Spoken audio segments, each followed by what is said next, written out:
unlimited. Talk about something. You're one-on-one with Stacey Thomas. Unrestricted and unlimited. We can talk about anything you want. Unrestricted and unlimited. Let's talk about something. You're one-on-one with Stacey Thomas. Unrestricted and unlimited. We can talk about anything you want, yeah.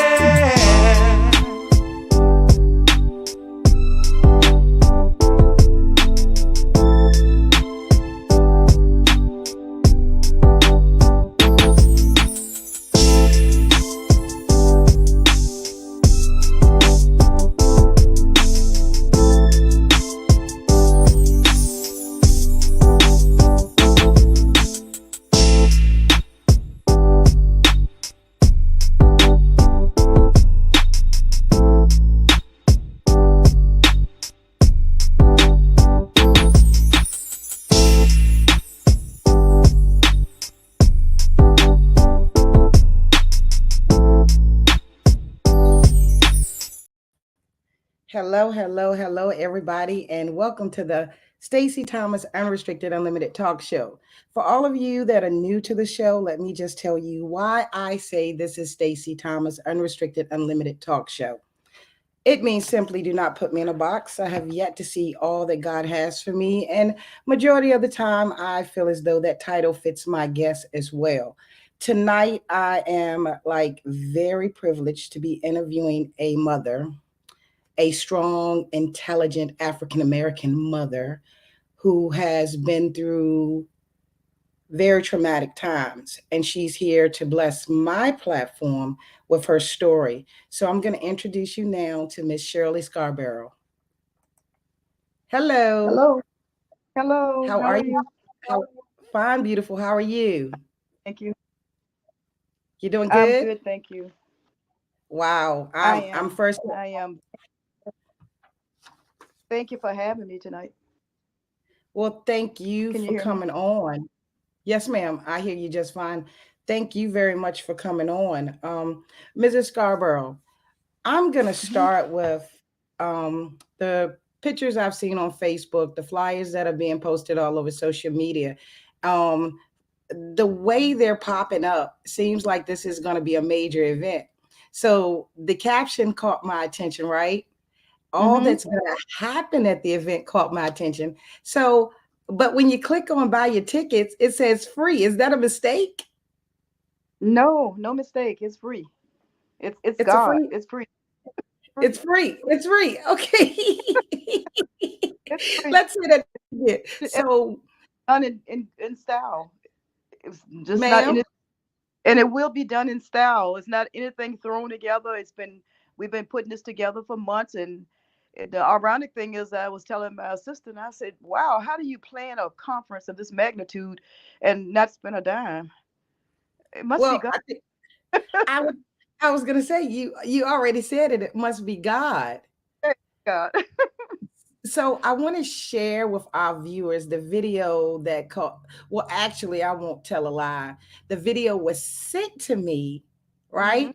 Because before then I hadn't seen it. And then I saw the video and really deep. But after being, when I do spend time on social media, I started seeing it and I see why people are sharing the video. So I'm going to share the video and then we'll come back and see what else you have, your words about the event. Okay. Okay.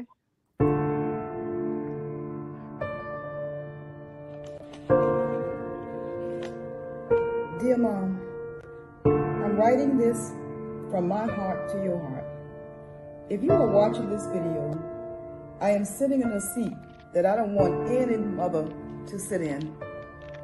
On April the 9th, 2020, my daughter, Francesca Harris Scarborough, and her unborn child was brutally murdered. On that day, my life changed. The pain is so fresh, so real, and her death is so final. My daughter was in an abusive relationship at that time. Through the grief, I realized that there may be a Francesca in your house. My daughter was beautiful, she was intelligent, gifted. However, she didn't know who she was.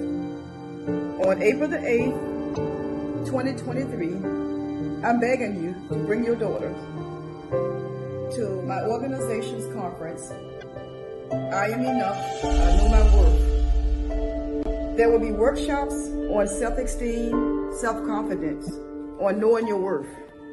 There will be resources, counselors, music, skits, workshops on making right choices, signs of abuse. It's free. There will be a mother and daughter luncheon. All this will take place at the Boys and Girls Teen and Community Center, 1830 Creighton Road. Please come out and bring your daughter.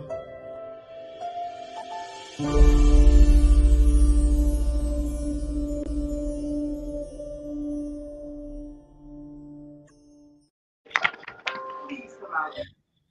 Miss Shirley, Yes. beautiful video. How can anyone not be touched by it?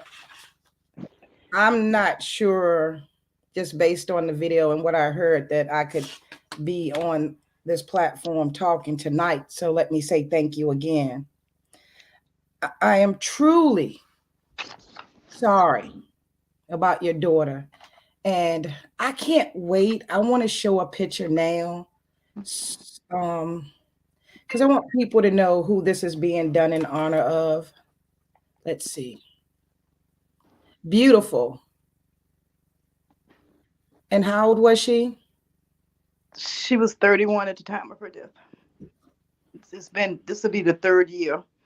So she'll be 34 this year. Tell me, when you think of her, something that really makes you smile, even with the tears. Just her, looking at her personality, she had such a way about her. I used to say she could fit in anywhere. She used to tell me nothing was hard for her. If she went for a job, she would easily get it because of her personality, because of her character. You know, she had a laugh that was, I always say, contagious, because it was a little funny laugh. She was a tiny little, I used to call her a little girl, a tiny little girl. And so her voice was tiny, and her laugh was just tiny. It was funny. Yes, ma'am. Beautiful. Mm-hmm. So the event is all in honor and remembrance of her? It's in remembrance of her and the events. And it was in remembrance of, not in remembrance, but it's awareness of how she passed, and the way that she passed. And this event is to prevent another mother from having to write an obituary, Yes, ma'am. have to receive a call or bury a Yeah. child, Yes, ma'am. due to domestic violence, or due to, Can you, Miss Shirley, can you tell us, and and if you can't, I understand, but I know when I talked to you, Miss Shirley, you described the day. And I'm asking because I really, you touched me when you said how God will give you signs or tell you things. Can you share with us that morning? yeah, that morning I gotten up, and I had, it was Thursday morning, and I had gotten up, and we have morning prayer at 5 o'clock. Our church do every morning, Monday through Friday at 5 a.m. And I had gotten up, and that morning I had prayed, and I don't know, it looked like I just kept feeling just a spirit of prayerfulness, just wanted to pray. So I got dressed and went into my office, and I sat down and I continued to pray. And during the time I was praying, I heard these words so plain. It says, "In your uncertainty, I am your certainty." And I thought I'm supposed to give it to someone else, so I gave it to a young man. I called him up and said, "I got a word for you this morning, and in your uncertainty, God is your certainty." And he was like, "Thank you," and I'm gonna post it on my page, and he did. And little did I know it would be for me, for what's to come. So while I'm sitting at my desk, I get a phone call, and it was from the Richmond Department of, police department. detective telling me that he needed to speak with me. And I kind of like jokingly said, what did you need to speak to me about? I didn't commit a crime. I don't know anything about a crime committed. So what do you need to speak to me about? And he was like, I really need to talk to you. And I was like, I'm at work. You're free to stop by here. And he was like, no, I need for you and Mr. Scarborough to meet me at your house. And we set a time and we got there. We met him there. And during that time, I didn't know what was to come. When I got to my door, I saw a card from the crime unit, and I started thinking, the crime unit, what in the world? So I get in the house, and I'm just kind of like nervous, and I'm picking the phone up because I want to call my son and I want to call my daughters. And before I could even get the calls out, the detectives had rung the bell, and so that's when he made us aware that our daughter had been shot in the heart the night before. Um, and she had been there all night, and she was found that morning in her car. And we later found out that she had been shot twice in her heart. And that just that's something that I don't ever want anybody to experience. I don't want It's something that just don't go away because you think about the way things happen and how it happened and what did she do, what did she say, did she cry, just those things. Yes, ma'am. But Did I she? mm, No, go ahead. I'm sorry. go ahead on. So you didn't know who did it, right? No. Sometimes as mothers we have kids, and we we hope to see signs that something's going on or something's wrong, or we got a way of saying when something's not right. You didn't know the person. Did you ever feel like there's certain things we are supposed to notice even when we don't know who our kids are friends with or involved with? Yeah, I believe that, but I think with Francesca, she was 31. She was living in her own apartment, had her own life. So it wasn't like I saw her like every day. Yes, ma'am. The last time I had spoken with her, she was telling me about the relationship. She was telling me about being stalked. She was telling me about different things like that. And sometimes I stop and think I should have been more. I should have been more pushy. I should have, made you go and take out a restraint. I made you do this. I made you do that. But I would say to parents, know who your daughter's friends is. Know who And she's dating. Know everything that you can about him. Whether she want you to, whether she like it or not, do it. Know, become his friend so you can know these things because this is important. This is really, really, really important that we know who our children are, who they are being around, who's influencing them, or who's abused them, or who whatever the state may be. We need to, as parents, especially with younger girls, it's very, very important that don't let them get so involved in their phone till you don't know what's going on with their phone. You don't know what's going on. Or if they have a social media page, you don't know what's going on, or you don't know that page. You need to be an active parent and really, really, really know who your children's friends are, your y- child's friends are. yes, ma'am. Something it took me a long time to learn, and I'm learning from you even though my kids are grown. But one thing it took me a long time to learn was don't be so quick to try to turn them against someone because I've got a bad feeling. Because when I tried to turn them against them, they rebelled, or it kept them from telling me anything. So instead, I tried, like when I did learn, just to kind of listen. Would you, is that a good thing? Like just listen instead of opening my mouth, and praying, Yeah, you know? I think listening, but I also, telling them the truth, but always being able to be open where they can come back or they can say, I don't know that I was that type of parent. Yes, You know, ma'am. but life will teach you a lot of lessons as you go on. Yes, You know, ma'am. Yes, ma'am. lessons that I didn't learn, I can now pass them on to somebody else to say, don't do what I did or whatever. Fran was the kind of girl that um, she knew who I was. She knew what my life was like because I raised her up in the same lifestyle of the Lord. And so when she wasn't living right, she would stay away. Yes, You know, ma'am. when I knew when things weren't going right with her, that was my sign of knowing things weren't right with her. When I didn't hear from her, you know, as long as things was going on okay, she would be around. She would call, she would come around. But when things wasn't right, she wouldn't come around, because she knew that certain things I wasn't going to approve of. Yes, ma'am. I think that's what, you know, kids, because I know if I don't see mine, you ain't doing something right. You know what I mean? Mhm. Um, do you know the person that murdered her? No, I don't.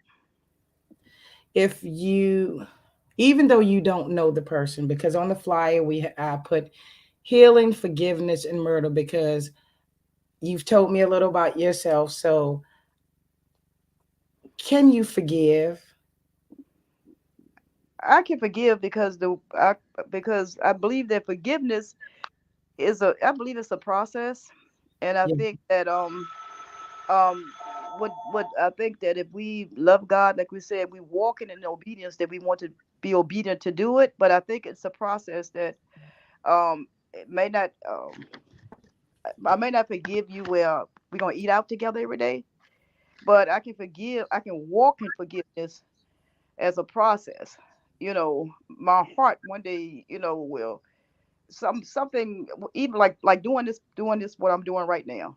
It's hard. It opens up wounds. I can say I forgive, but I'm not gonna tell you that wounds don't open up.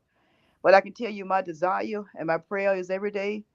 Is that even I started writing a journal, and I wrote in my journal, Lord, I don't want to be like the murderer. I don't want to have a hard heart. I don't want to have, because if I act like him, then I would be I can't say anything about him. I want to be different, So I want to walk in obedience to what God says. I want to forgive, you know. I want to forgive him. I want the but it's a process, and forgiveness is not like I said, like we're gonna eat together every day. It's actually just giving him back to God, because vengeance is mine, I will repay, said the Lord, you know. And so my now whatever happens has to be from God. I've given him to God. That's all. That's the only way that I know how to describe it. I believe right now, even with this conference, I believe that's one of the places that I am. I'm with forgiveness. In my heart, I want to walk in obedience. I want to do what God say do. You Yes, know, ma'am. obedience always bring what we need and give us what we need. So I'm asking God every day to heal my heart. I'm asking God to create in me a clean heart, remove anything that's not pleasing to Him. Because when I minister to these girls, I want to do it with a clean heart. In order for it to be effective, it has to be done with a clean heart. But I'm not going to tell you that I don't struggle sometimes. I'm not going to tell you that I can't tell you that, but I can tell you that even today, just thinking and praying and looking at forgiveness, I said forgiveness is a process. It's a walk, and it's giving it back to God, taking it off of me and giving it back to God, because God says vengeance is mine; He will repay. And so there's nothing I can do to repay it. So now I have to take my energy and I have to move it. And so I'm moving this energy to this conference. I want to see women get set free. I want to see women healed. I want to see lives change. I want to see girls know who they are and not accept any kind of thing. You know, just know that they are fearfully and wonderfully made. Just know that, listen, if my butt is big, that's the butt that God gave me. I'm God's handiwork. I'm God's masterpiece. And when we start knowing those things, then we won't be so quick to accept when a guy look at us and look at us up and down and look at our booty and then we just melt. We won't be so quick. We'll have expectations. I've talked to my granddaughter, she's 17, 18, and I tell her, I said, you are fearfully and wonderfully made. And I want you to know who you are and know whose you are, So we won't have to be controlled and manipulated and intimidated and, just know who you are. Know that you are a treasure, and Yes. that treasure, when you go to the jewelry store, they don't have jewelry just lying wide open. They got it in cases and it's locked. And that's what you are. You are a treasure. Yes, And ma'am. listen, and can't anybody just come and steal what you got. You're precious. And be wise as to what you give away and how you give it away. And be obedient. Just things like that. I want to see choices. I want to see the girls make choices. You Yes, know, ma'am. And it's those things that you're saying that girls should know, that they should be told often. They should often, they should be reminded. often, often. Like I have to use my granddaughter again. My granddaughter is so beautiful. She's dark complexion, Mhm. but being dark complexion is not the most popular thing. But So, dark is beautiful. but black is beautiful. So every day, I tell her how beautiful it is from the time that she has been able to understand. Because even as a child, I saw her experience that. Even in the church, where people would choose somebody because they have light color and pretty hair, but she's dark complexion, but she's beautiful. My granddaughter looked like a model. And so every day I would say to her, you are great, you are special, you are beautiful, you could do anything. I mean, these are things that have been put in her from the time that she's been able to understand, because I saw the prejudice. Prejudice is not just white people hating black people or this one hating that one. It's right there within our own homes, within our own cultures, within our own church, that we pick and choose who we gonna who we gonna love and how we're gonna love them and how we're gonna make them feel. And so I was determined that she would not be that way. Yes, you know ma'am. and so those are things that we have to start validating them when they're young, so they get used to it. Daddy needs to validate them so they'll get used to it. So when Johnny comes along, his validation won't mean nothing if he can't prove it, That's because right. Daddy have already validated her and proved her. you Yes, know ma'am. yeah. And so these are things that I want. It's important to be validated. It's important for a girl to know that her mom and dad is proud of her. That Yes, that she will make mistakes, but they're there. You yes, know. ma'am. Can you? I understand the forgiveness part. I honestly understand, because I know dealing with some things in this life, we just can't do it by ourselves. And No. forgiveness sometimes is one of them, because as humans we feel pain.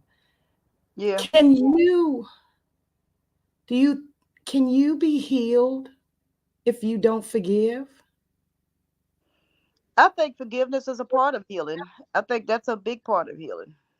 Yes, I, ma'am. and I think that like I think it's hand in hand too. I think it's a process.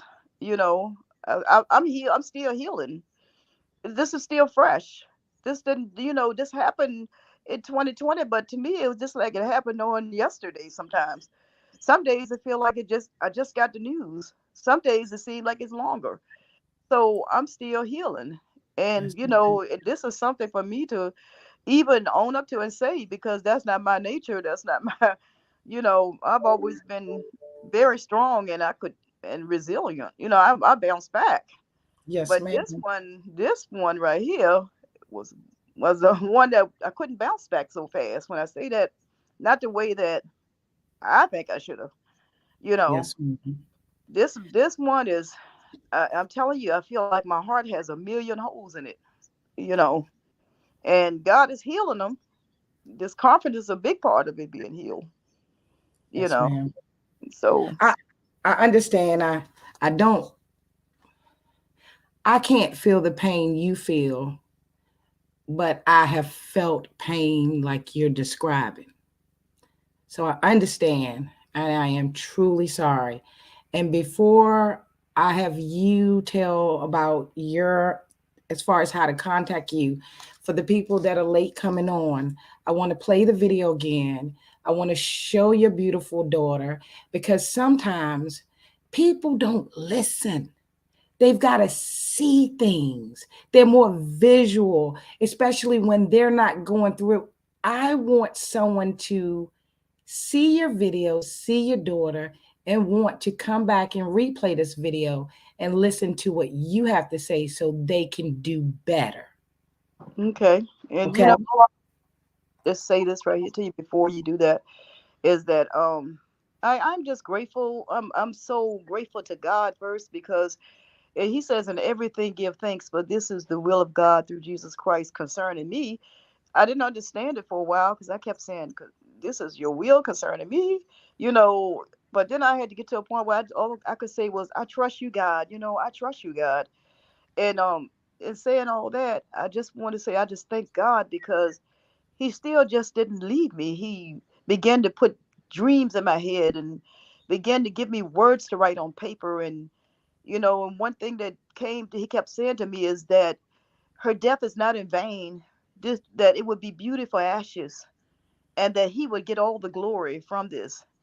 And to cry loud, spare not, and speak out, to tell the other young women. And he gave me a list of women that I needed to start praying for, that I needed to start crying out to. And I mean, weeping for those women, this is so serious. And I even found myself weeping for myself, and, just weeping for things that women go through. So it became like it's pain, but then God began to put a purpose in the middle of pain. He Yeah. began to put a purpose. And so I'm so grateful that I'm not just going through, I could be just another person just going through grief, depressed, and all those things, but I'm not just going through grief, depressed. I'm going through this grief with a purpose, Okay. with God's plan. God says he knows the plans he had for me. And I'm going through it with this plan that he has, and I'm Mhm. trusting him through it. And I thank him for leading you my way. Well, I thank him for leading you my way. It's always it's a great thing for me, because I know everybody has a story and you never know. I'll say this, I tell people this, I've told people this. Sometimes we look at things like we're supposed to be blessed for something. We're supposed to get the blessing. Sometimes I believe we're merely to act as the bridge. I am being blessed by you, but somebody else needed you. Somebody else has a daughter. Thank God I don't have girls. I often joke because they might come out like me and there ain't enough switches in the world for that. But there's somebody out there that need you. And I am wishing you the very best as you advocate and as you fight, and to not just think about who's in your house, but to fight for young women that are in other homes as well. So I'm gonna show the video, show a picture of Francesca, but don't go anywhere, because I want to be sure that people know how to contact you, okay? Okay. Okay.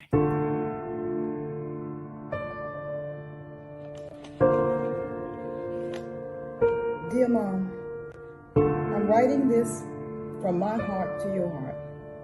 If you are watching this video, I am sitting in a seat that I don't want any mother to sit in. On April the 9th, 2020, my daughter, Francesca Harris Scarborough, and her unborn child was brutally murdered. On that day, my life changed.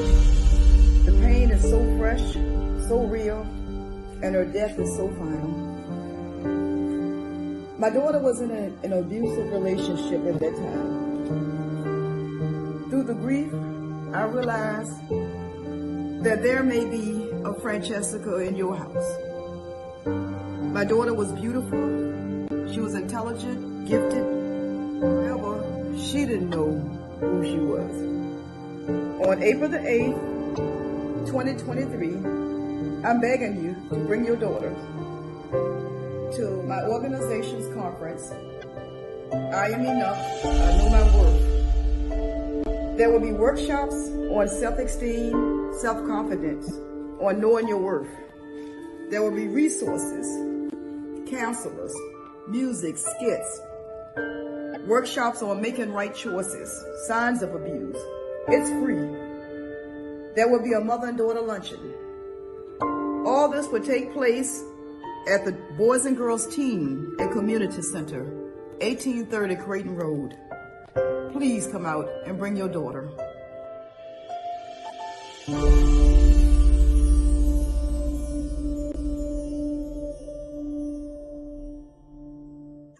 Good picture. Beautiful. Thank you. And how blessed she was to have you as a mother. Who, listen, there's nothing like a praying mother or a mother that loves you. I am wishing you the very best. Thank you. Any last words from you, or how does one reach out to you? Okay, so our event will be on April the 8th, from 10 a.m. to 3 p.m. It's going to be right here in Richmond, Virginia at the Boys and Girls Club Teen Center, 1830 Creighton Road, Richmond, Virginia. You can reach out to us on Eventbrite. I am enough. I know my worth. We need you to register if you plan on coming, because the tickets are free and we're giving a free luncheon. So we need to know how many we are feeding. Free ticket and free food. Go ahead. We have gift bags for the young ladies and mothers. Yes, ma'am. We want them to know that they are important. That they are important. If somebody else make you feel important, then you'll be important. You'll feel important. No excuse. No excuse. They can't come. No excuse. And so if you for contact, you can contact t.dabney0709@gmail.com. And also Facebook page, Cry Loud, Spare Not, Cry Loud Spare Not Speak Up on Facebook page. Okay. I thank you. But I gotta tell you, I'm gonna let you go, but Rob, Pastor Rob. Yes, that's my son. That's my Pastor Rob's on here. Pastor Rob says, I love you, Mom. You're so powerful. He just made me cry. To Wanda Parker. And everybody's important, but some of these are, I'm like, okay, there's a purpose in pain. By the way, Kevin misses you. Whoever's Kevin. Okay, well, I miss him too. I don't know who it is, but let me see. Missing my sister so much. Please come out and support. Spread the word. Let's change lives together. I know that's my right. Tara. That's my oldest daughter. Franny was the youngest daughter, and Pastor Rob is the oldest of all three of them, all two of them. Yes, ma'am. I thank you. I thank you very much for coming and sharing your story and your daughter's story. I'm wishing you the best. Thank you. If you need me, if I can't do nothing else, I can talk. I can come online if you need me to advocate, okay? Okay. I'm definitely, I feel like I've met a friend. Yes, ma'am. Yes, ma'am. You take care of yourself. Okay. Thank you again. And please tell Tivia I said thank you for everything. Okay, thank you. Have a great one. Okay. Hey, listen. There's always somebody that has a story. It may not be your story, the person that's watching, but you may know someone that needs to hear this story. Next time you're sitting with your girlfriends and you're talking, or you're sitting with your buddies and talking, and you hear that somebody's going through something because something's happened to their child, you tell them this story. If you're in the Richmond, Virginia area or the Central Virginia area, check out this event. I'm going to keep it real. You like free. There's nothing like free. Check it out. And I'm excited because I've got a doctor coming on. I was told, I've never met him, Dr. Gregory Marcel. And with me, there are people that I trust. There are people that I trust when they say they know someone that can educate someone else, bless someone else with the service they're providing. So Sharon Oliver's club CEO in Richmond, Virginia, there's this young man, this young doctor out there in Richmond that I've heard his name several times. So then I get a show and let me tell you how this goes. And she says, you really need Dr. Marcel. Who is Dr. Marcel? And then I go on Facebook and I'm like, that's Dr. Marcel. Let's bring Dr. Marcel on and let's see what his take is or how he can bless us with, the topic. Let's see. Dr. Marcel, I can't hear you. Wait a second. Say something now. How you doing, Miss Stacey? Just say Stacey. Dr. Marcel. How are Listen, you today? I'm fine, young man. How are you? I'm doing well, working hard. Just got Working hard. running all day, but can't complain. Yeah, you've got, listen, I don't know if you know it, but you got people talking about you, and Yes. saying good things. Well, So, thank you to everyone who, is sharing my name and sharing my purpose and what I do. I really appreciate that. okay, so tell us. I mean, I know what I read, but I don't think anyone can promote themselves the way the person that's the CEO of their own company or the person that's actually given the service. Tell us a little bit about yourself, Dr. Marcel. Yes. So I am a licensed professional counselor. I hold 2 certifications in substance abuse. So I have my CSAC, that's Certified Substance Abuse Counselor, and a Certified Advanced and Alcohol Drug Counselor. The difference between those certifications is one is for the state of Virginia, and the other certification is international. Um, I own a mental health company in North Chesterfield called Levels. It stands for Leading, Elevating, Valuing Everyone, Launching Success. There, we have about 6 programs that we offer. As a licensed professional counselor, I do outpatient therapy. So I work with children and adults. Currently, right now, what I'm doing in the outpatient field with children is I have a support group. It's a social skills group / a self-love group. So I recently, me and 2 of my colleagues created a self-love workbook. So we're going through that self-love workbook with the youth. And I also plan on doing it with adults shortly. Yes. Oh, you're on point. I didn't know you had that. So, I have a program, intensive in-home. So everything is Medicaid funded other than outpatient therapy. So I take private insurance, self-pay, and Medicaid. But with intensive in-home, that is behavioral support with children and adolescents. So I have counselors, they come in the home, they work with the children. We coordinate with school officials, therapists, psychiatrists, anyone that's involved with the family, we coordinate with to help keep that child in the home. So these are at-risk youth that we're working with. We have mental health skill building. So that is support for adults who struggle with independent living skills. We do crisis stabilization. We have 3 crisis units. So 23-hour crisis. That is in office crisis program where the clients come there, observe, they're able to see a nurse, they're able to see a psychiatrist. We do some intervention, de-escalation with them. We do mobile crisis, which mobile crisis clients call us. We assess them immediately. We have our counselors go out to where they're at in their natural environment, and we work with them. So a lot of the clientele that we work with, they may be experiencing suicidal ideations, homicidal ideations, active psychosis, things of that nature, intense aggression. So we go in their natural environment and we work with them to de-escalate them and kind of step them down into additional services. And the last service that I offer at Levels is 2.1 Arts. So that's a substance abuse group program. It's a combination of group as well as individual therapy. So during that program, it's no more than 10 people in group at a time. And these are individuals who are struggling with substance use or may be in the early stages of not using, and they just want that additional support. So we do those support groups. They come to the office about 9 hours a week. So it's 3 groups a week, 3 hours per group. And we also do social activities with them. So teach them about sober living and, we take them on just different social events so that they can learn how to sustain in the community without using drugs and alcohol. Oh, wow. And this is your... I just gave you a mouthful. No, listen, I said, I can't sell you. You got to sell yourself. You know what I'm saying? Yeah.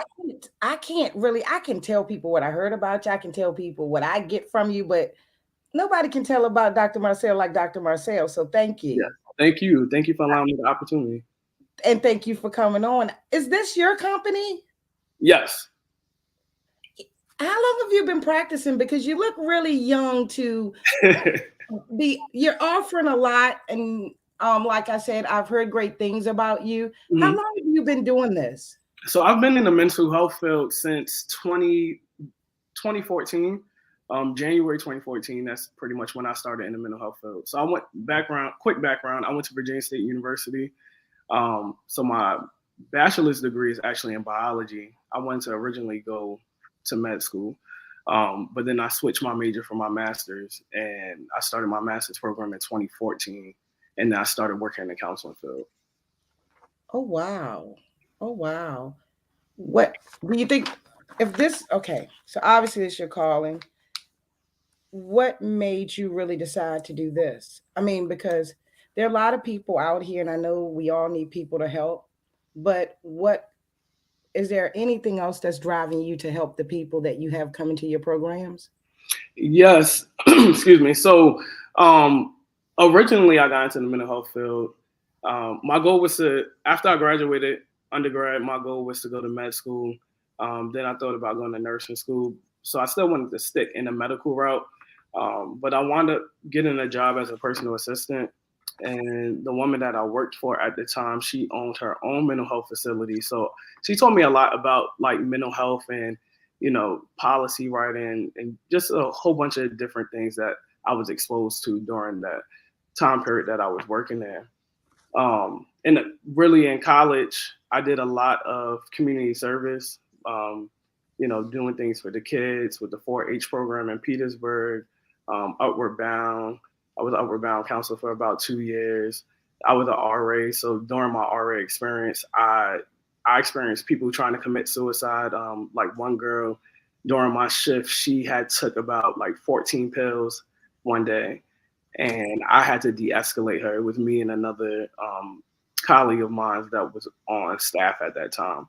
So there's been things that I have done throughout my college experience that was giving back to the community, interacting with the youth, interacting with the elderly, etc. So my service humanity skills have always been there, and I've always enjoyed doing that. So I think really, the personal assistant job just was like the icing on the cake. Like maybe this is the route I should go. And once I got into it, I just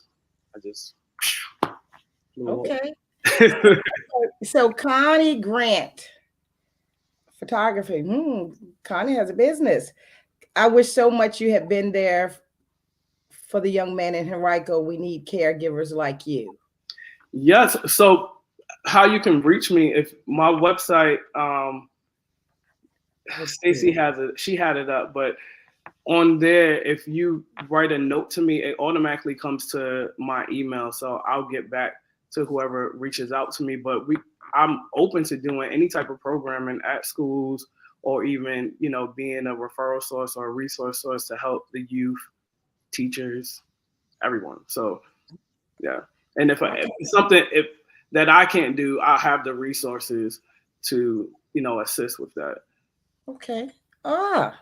So you're willing to go outside of Chesterfield and Petersburg. That's a great thing to know. Okay. So we service 50 miles radius. So our office is off of Turner Road in Midlothian, but we have a lot of clients that we work with that are in Petersburg, Henrico, in Richmond. So they're pretty much Prince George. Okay. So I'm not gonna like hold you up long. I was just excited to know you were coming on, and because of the show earlier, and you'll be speaking at Mrs. Scarborough's event. Is that correct? Yes, I will. I'm on the planning committee, so we're still planning some stuff. But yeah, I will be speaking. Okay. I have to ask you, loss and grief. Mm-hmm. How does one know when they're grieving? Any signs? I'm asking for other people. I'm asking for myself, because I guess and I probably need to make an appointment, but no. I just remember it was 2 years after my mother passed. Mm-hmm. And someone said to me, Stacey, you're still grieving. Right. Dr. Marcel, what is grieving? That's an excellent question. I wish I could give you a cookie cutter answer that and tell Okay. you this is what grieving is for everybody. So when you think about this, there are stages of grieving that everybody kind of goes through, but what it looks like is different for each individual. So you have the denial stage, at first where the individual they just don't believe it, like this didn't happen. So have you ever you may have experienced one time or heard somebody experience that they have experienced a recent death and they're just like, oh, I don't believe it, like I'm not going to believe that until I actually physically see the body, or until the person even actually goes in the grave. Now it's like, okay, it's real, even though it's been real 2 weeks ago when the person died.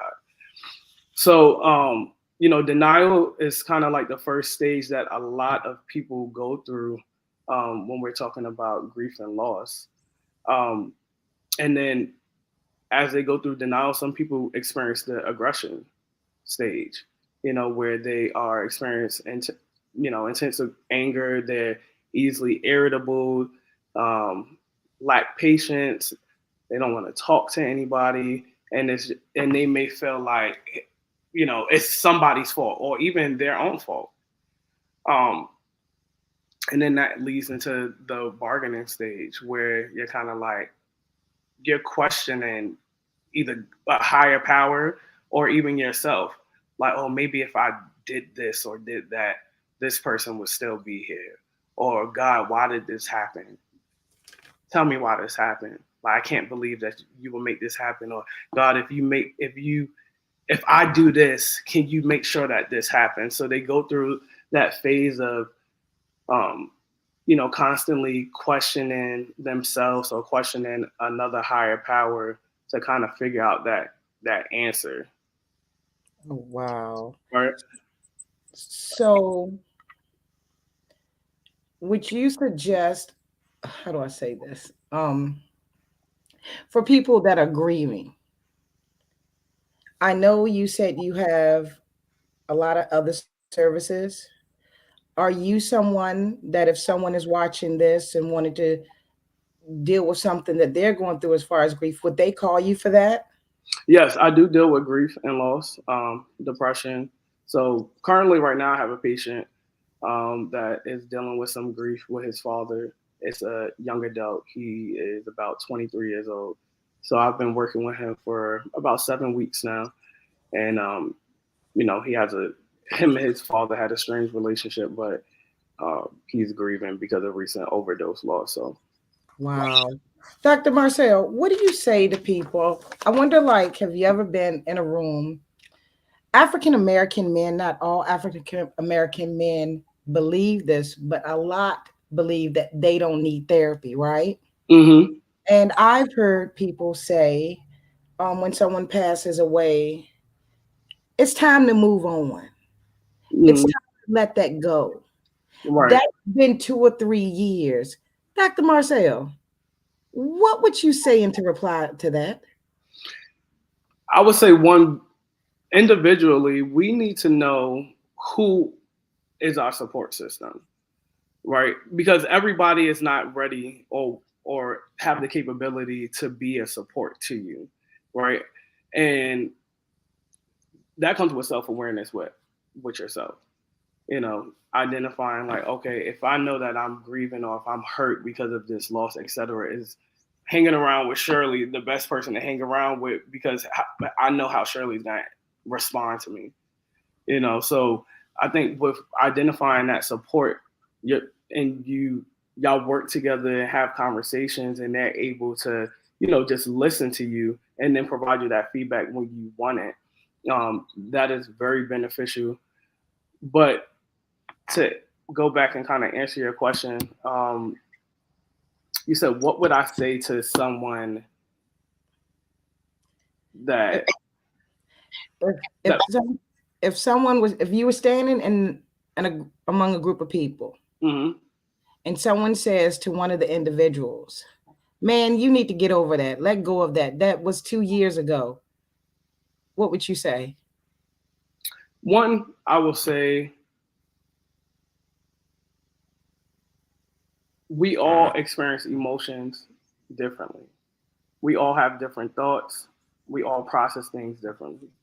Um, so we can't automatically assume that we're gonna get over things as fast as the next person, and we can't automatically assume that we're gonna have the same thought process about this grief or loss.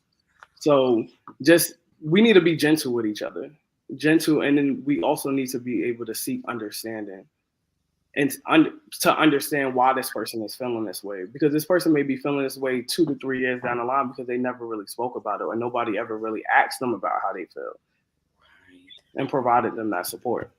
Right. Wow. It's just interesting, because everybody has a different opinion.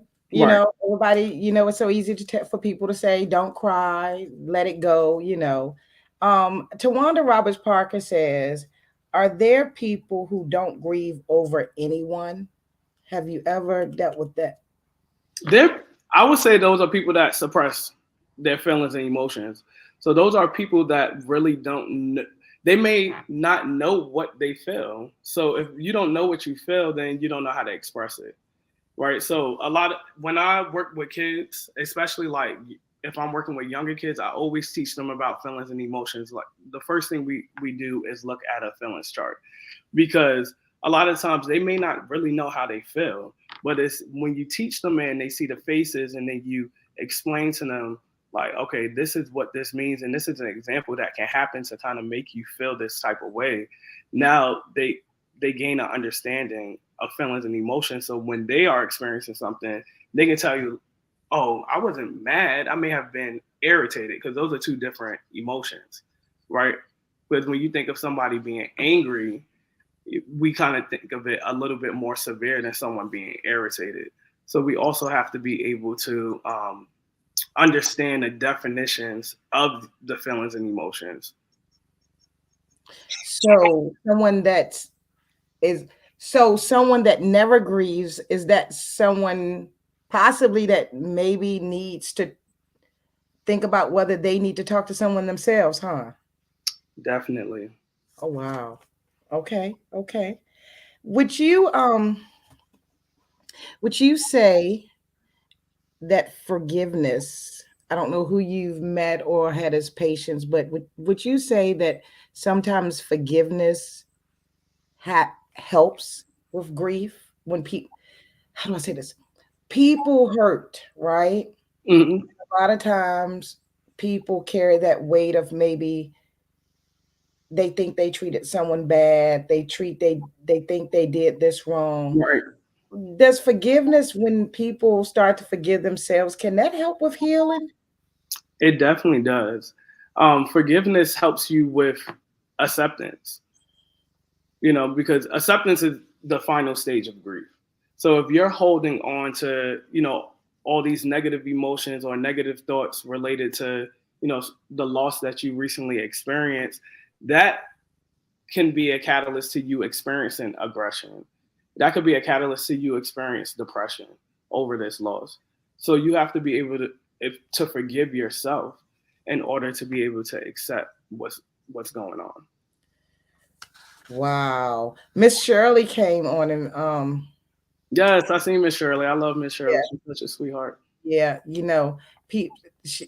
she's talking about, how, yeah, there are people that tell you, move on, let it go, but Right. I want to show your book one more time, and congratulations. Thank you so much. And did you say it is now available? Yes, so it is available. So I have hard copies. If anyone wants to reach out to me and wants me to, I'll meet you in Richmond. If you're in Richmond, Okay. I'm going outside of Richmond, but I'll meet you. You can avoid shipping costs. But it is on Amazon. If you type in, you should be able to type in my name, Dr. Gregory Marcel, and then the book will pop up. It will be the first thing that pops up. So let me put this in the chat. Dr. GREGORY MARCELLE. Yes. Amazon.com. Yep. Okay. So you can go on Amazon.com, search bar, get the book, or if you would like to reach out to me, we can figure something out.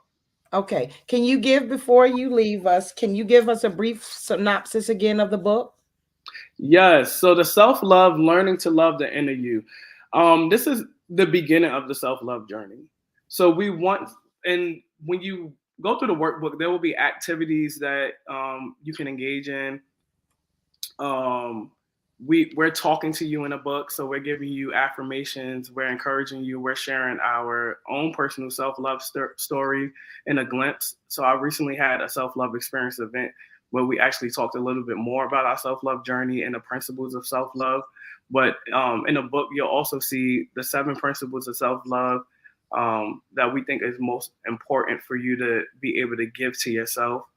Um, Self-care, you'll be able to see a self-care challenge. We have a 30-day challenge that we put in the book. There's some journal topics to kind of get you to think, some check-ins for yourself. It's a great book to do it with. If you're in a relationship, you want to do it with your partner. If you want to do it in your household with your family, if you want to get a group of friends and kind of do it. And this is really the purpose. When we created this book, we just wanted people to be able to start their self-love journey. So the book is not going to give you, like, when you finish, you're not gonna be like, oh, boom, I have 100% the best self-love out here and I'm ready to go. Okay. Okay.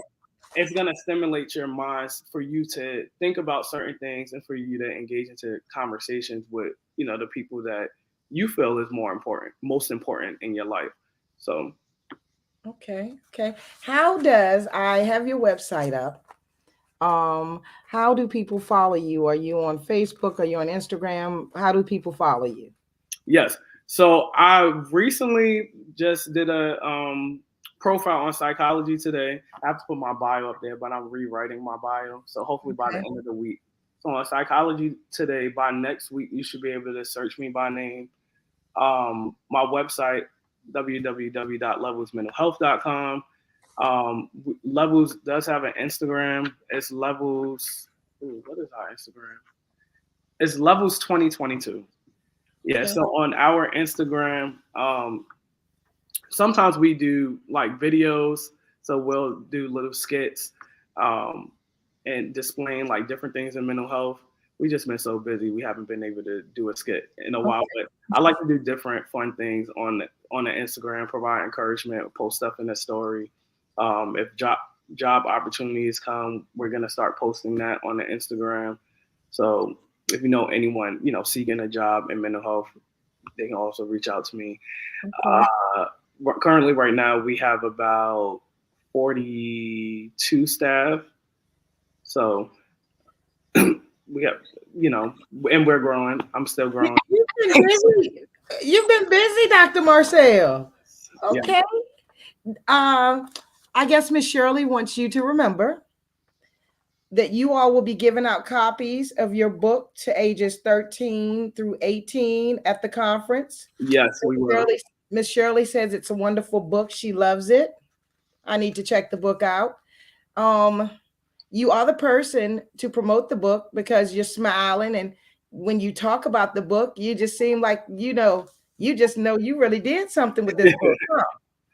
Yeah, see, I took a month off of work last year, and I wasn't supposed to be doing any work, but I don't really know what that means. So I decided to do the workbook. Me and 2 of my friends, I contacted one of my friends, Melissa Dorsey. She's one of the authors on the book, and then Stacey Dorsey. Melissa lives in Atlanta, and Stacey lives in New York. And I was just like, hey, y'all do this. Let's do the self-love workbook together. Because Melissa, she's a life coach. And Stacey, she's a social worker. And Melissa is actually a self-love and relationship life coach. That's what she specializes in. So really? All 3 conference calls every week, up all night. But we did the book in about 2 months and was able to go through with the event. And we have our next event in Atlanta, April 16th. So. Okay, so hey, you know what? You can always come back under the video and post your event. And I'm wishing you all the best. Let's see. Connie says, can you repeat your Instagram? Dr. Marcel, did you ever say it, or did you say you were working on it? It's Levels 2022. Let me double check. Hold on, let me pull my phone out. I think it's levels 20. So while you're doing that, Shantae wants you to know that she's so proud of you, Dr. Greg. Thank you so much. So while Dr. Greg, it's levels underscore 2022. So Instagram is lovers underscore 2022. Yes, LEVELS underscore 2022. Oh, I said lovers. It's levels. Yes. Sorry, self-love. Okay, so and there's a picture of the book again. So you guys hit Dr. Greg Marcel up for the book. Just a second. I have a book in my house. Let me get it. So I do hope while we're waiting on Dr. Gregory to come back, I do hope that you all have learned something from Mrs. Scarborough, the first part of the show, and also from Dr. Gregory Marcel. Both are two wonderful people to connect with. If you know someone that is in need of therapy, check out Dr. Gregory Marcel, okay? He's here. He's telling you how to contact him. So that's your book? Yes. So colorful. It's very nice. It looks very nice. Just a couple of pages for a sneak peek for you all. Yeah. Don't put it too close. Somebody might take a snapshot and try to copy. Right. I'm only kidding. So it's about how many pages? It is 50 pages. 50 pages. 50 pages, yep. Okay. So Well, it's a combination of activities, a combination of us like talking to you, reading inspiration stuff. So okay. It's been nice, Dr. Marcel. it's been a pleasure. I can't wait to meet you in person. Really? We'll meet up. And I want to have you back on the show. We'll talk about that. Yes. We might even need to talk about, your co-authors. Yes. Maybe you all get on and come on and make the book. What kind of dog is that? A Frenchie, and I don't know what he's barking about. Look at him. Dr. Marcel got a Frenchie bulldog. Yep. How cute. Dr. Marcel, thank you. Was there anything else you needed to say that I did not ask you about? No, it was a great interview. Thank you for having me. This is a great platform. Again, everybody, make sure that you get your Eventbrite for the event. I look forward to seeing everybody, and I look forward to speaking with you in future engagements with you, Miss Stacey. Okay, why is everybody the last couple of years saying Miss Stacey? All right, Stacey, I'm sorry. Have a good one, sweetheart. Take care. And thank you. I am Stacey Thomas, Unrestricted, Unlimited. There is no Miss Stacey. I am Stacey Thomas, Unrestricted, Unlimited. Don't put me in a box. Like I said once before, I have yet to see all that God has for me. If you enjoyed the show, please head over to YouTube, hit like, subscribe, and do share. You can follow me on YouTube at Stacey Thomas, Unrestricted, Unlimited Talk Show. And I always remind people at the end of my shows, don't stress too much about yesterday or worry too much about tomorrow. Because if you do, you just might miss living today. Have a great one.